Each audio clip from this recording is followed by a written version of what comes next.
Fala, galera! E aí, como é que você tá? Tá recuperado já da derrota de ontem pro Atlético Goianiense? Pois é, galera, tem derrotas que machucam mais do que outras, né? Eu admito que essa tá demorando a descer aqui, viu? Hoje foi um dia arrastado, foi um dia pesado, desanimado, triste. Mas eu parei e pensei, eu não ia gravar vídeo hoje, tá? Sinceramente, eu não ia gravar vídeo hoje, porque eu tô bem chateado, bem desanimado mesmo. Mas eu pensei o seguinte, graças a Deus, mesmo com a tragédia lá em Goiânia, a rodada favoreceu a gente, né? E o Fluminense, que poderia ser vice-líder, caso tivesse vencido aí o Atlético Goianiense, ele continua na mesma colocação que ele iniciou a rodada, com menos uma rodada para o final do campeonato, ou seja, nós estamos aí na terceira colocação, né? Só que aquela gordurinha que a gente tinha acabou. Corinthians está junto com a gente, o Internacional já abriu 3 pontos em relação à vice-liderança, o Atlético Mineiro, que a diferença da gente para ele já foi de 11 pontos, hoje é 5 ou 6 pontos de diferença, acho que são 6, posso dar uma olhada aqui para confirmar aqui para vocês rapidinho, o Atlético Mineiro ganhou da gente, eu acho que baixou para 5 pontos essa diferença do Atlético, deixa eu ver rápido aqui, então assim, a gordurinha que a gente tinha, ela definitivamente acabou. O Fluminense tem 51, o Atlético Mineiro tem 46. É isso mesmo, tá? Será 11, 6 pontos em 2 rodadas. Essa diferença aí caiu para 5 pontos, né? Mas ainda estamos na terceira colocação, ainda estamos no momento naquela faixa que classifica para a Libertadores da América na fase de grupos, né?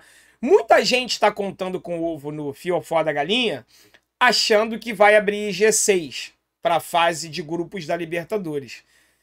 Deixa eu explicar uma coisa para vocês aqui rapidinho, galera.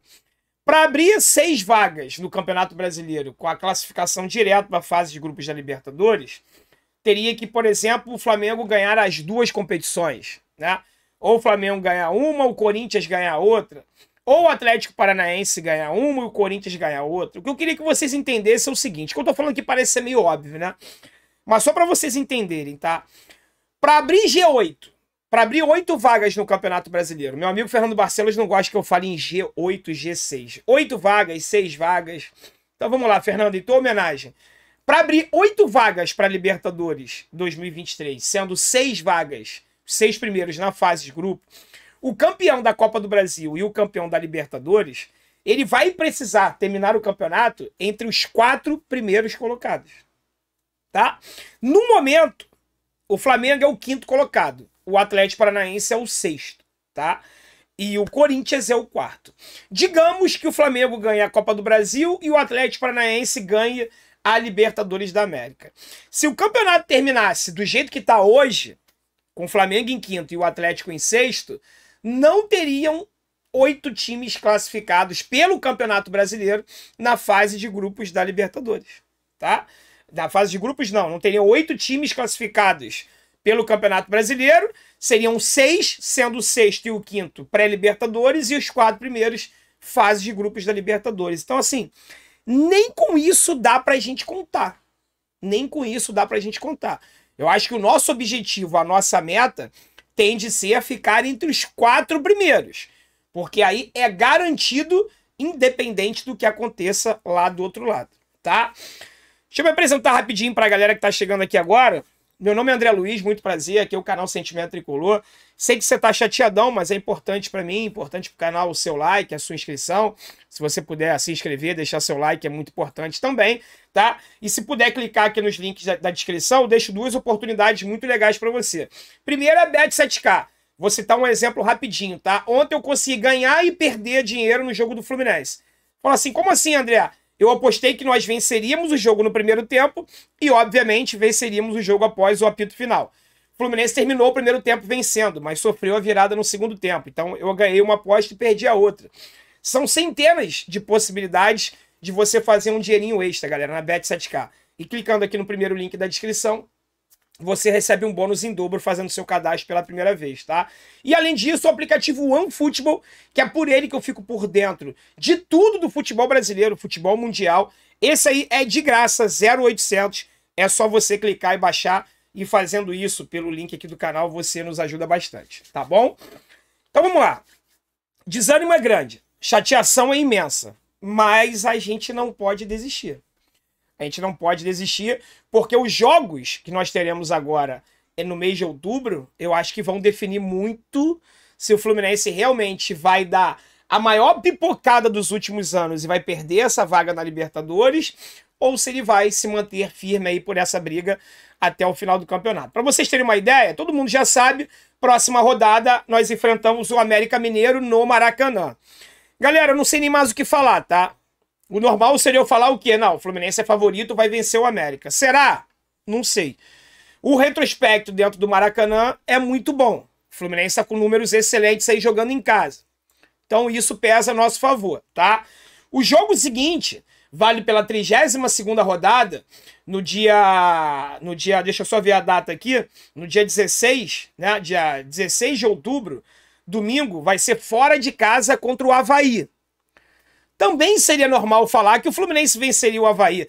Afinal de contas, o Avaí hoje é o penúltimo colocado do Campeonato Brasileiro. Pois é, André, mas ontem o Atlético Goianiense também era o penúltimo colocado e aconteceu o que aconteceu. Então, qual é a garantia que eu tenho de afirmar para você que o Fluminense vai vencer o Avaí fora de casa? Jogo importantíssimo. Olhem bem os níveis o nível dos adversários, tá?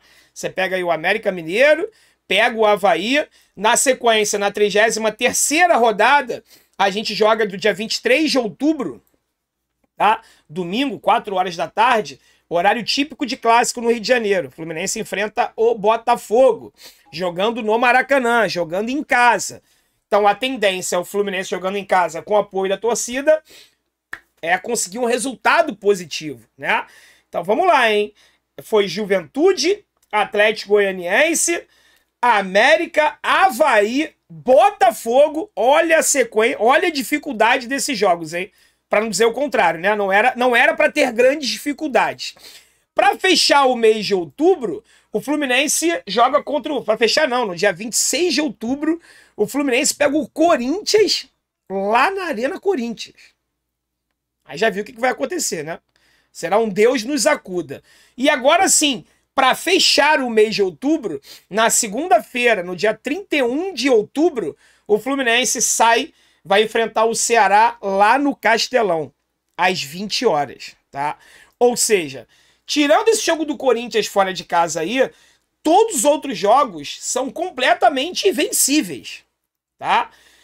Muita coisa boa já aconteceu nesse Campeonato Brasileiro, com o mesmo time comandado pelo Diniz, com os mesmos atletas, só que a gente tem colecionado vexame atrás de vexame, nos jogos principalmente fora do Maracanã. Eu não consigo responsabilizar somente o Diniz. Ele é um dos responsáveis? Talvez o principal responsável? Sim, porque ele é o comandante da equipe, né? Mas ontem ficou muito claro, para todos nós que assistimos o jogo, ele se esgoelando na beira do campo, gritando, esperneando, pedindo para o time avançar a marcação, por exemplo, e os caras não saíam lá de trás, tá?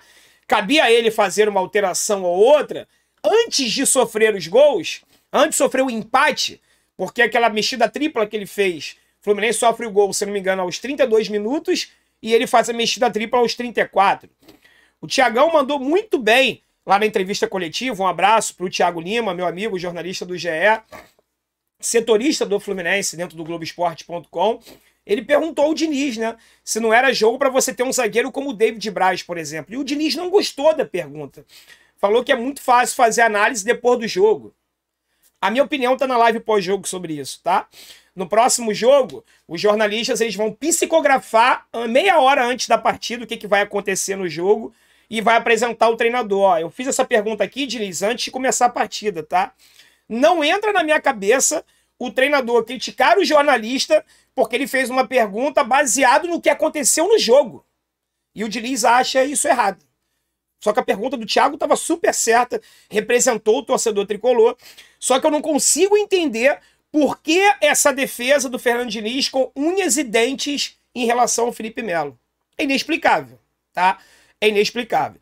Se o Felipe Melo tivesse numa puta fase, condicionamento físico, técnico, tático, eu ia ser o primeiro a vir aqui e defender ele na titularidade na equipe do Fluminense. Agora, fazendo o que ele tá fazendo, jogo após jogo, e o Diniz ir contra tudo e contra todos em defesa dele, não faz o mínimo sentido, tá?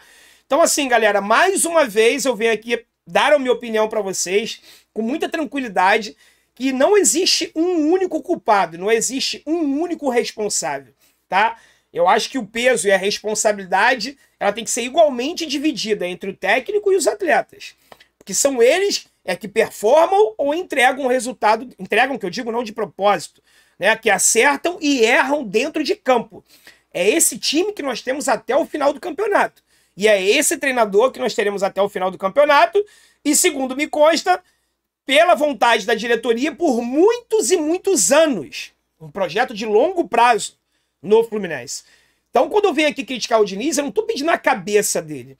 Mas eu já vim falando, inclusive nas vitórias, que mesmo ele fazendo um bom trabalho ao longo da temporada, ele tem erros, ele comete erros, e esses erros devem ser apontados e corrigidos. Primeiro, apontados por nós, reconhecido por ele e corrigido por ele também. Só que, pelo visto, ele não reconhece o erro, né? Ele tem chegado nas entrevistas coletivas, principalmente ontem, com uma atitude bem arrogante, bem nariz empinado, peito estufado. É isso aí mesmo, eu fiz o que tinha que fazer, não me arrependo, aconteceu e bola pra frente. Não é bola pra frente não, tá? Eu acho que nós, torcedores, pelo menos, a gente não pode normalizar uma derrota como essa pro Atlético Goianiense, tá? Mas eu quero saber muito a tua opinião, galera, sobre isso, tá? Deixa aqui nos comentários, 24 horas depois, eu tô gravando esse vídeo 24 horas depois do jogo, porque eu ainda tô bem chateado, tô bem desanimado, mas não adianta, a gente não vai abandonar, não vai largar, até porque não tem que fazer, independente da fase, do momento. Então a gente tem que se unir, cabeça fria, pensar e tentar achar alguma forma aí de ajudar o Fluminense e empurrar esse time aí para a Libertadores do ano que vem, né? Parece que os caras estão começando a roer a corda como se não quisessem ir. Mas eles vão de qualquer jeito. Porque se eles não quiserem, a gente vai fazer eles querer. Né? A gente vai empurrar, vai pressionar, vai botar pra frente. Porque essa vaga na Libertadores do ano que vem, na fase de grupos, é uma obrigação por tudo que foi feito na temporada até agora. Tá?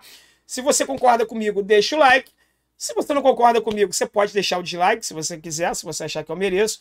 Mas não deixe de escrever o seu comentário aqui nesse vídeo, tá? Esse vídeo aqui é para você poder desabafar, escrever aquilo que você quiser, aquilo que você estiver sentindo no teu coração, externalize, coloque para fora através de palavras aqui nos comentários desse vídeo. Tá legal? Não esquece, eu tô sempre dando essa dica para vocês, hein? Oportunidade de fazer um din-din extra é lá na Bet7k. Tem o link aqui com bônus em dobro para você poder aproveitar. E o OneFootball, que é um aplicativo de futebol completaço, 100% de graça, é um presente do canal para você. Tá legal? Fiquem com Deus, galera. Até a próxima, hein? Saudações tricolores.